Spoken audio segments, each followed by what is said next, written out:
Everybody, I am Tanya Bro. Welcome to my channel over here on YouTube. And today I have the following video about 3 plugins that are free to download, to put into your DAW that I use all the time.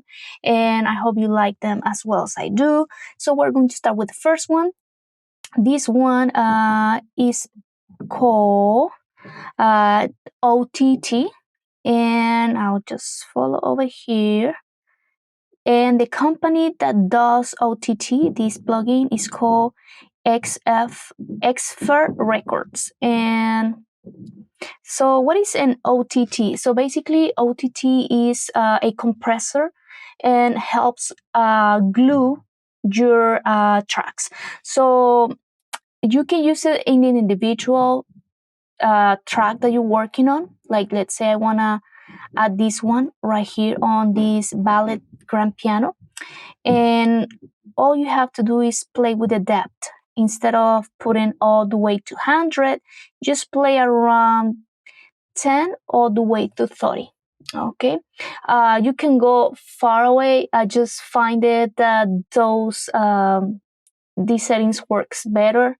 As always, you can always explore each one of these. Now, something else where you want to use OTT, and I see being used quite a lot, is over here on the stereo out. Whenever you're finishing your mix, so this is one of those compressors that are nice to add into your mixes because it just sounds gorgeous, sounds good, just glues the tracks. And I have seen several producers using it right there. So let's say you want to use it there, all you have to do is come, bring it over here, and just find the right spot. As I told you, I only play with the depth. I have not tried the other ones that much. For me, it just works the way I see in other tutorials. Just use it like right here, and I see several producers doing the same thing. Okay, so that's OTT. Now, the second plugin is the same company, XFR Records, and that one is DJM Filter. Now, obviously, there's more plugins, but I'm just telling you which ones I have downloaded and I use it a lot. And this filter, I use it a lot, and most of the time, let's say I want to use it right here on the pianos. I come, put it over there, and most of the time I'm using automation to do that. So I click on the transpose, and then whenever I come over here, I pretty much play around these two settings. Let's say I want to do something like this, then I move it right here, so it will create a nice effect. It's very good, like if you just want that to open up so slowly.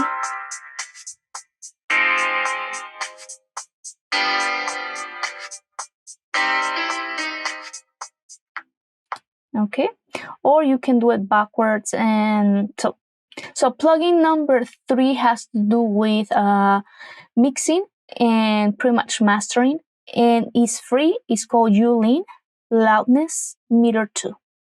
And the reason I like to use this one, and I pretty much use them, the 3 of them, in every single track that I'm working on, is because I feel that they are, I don't know, essential, at least for me, like a good compressor that can glue without having to mess too much around that.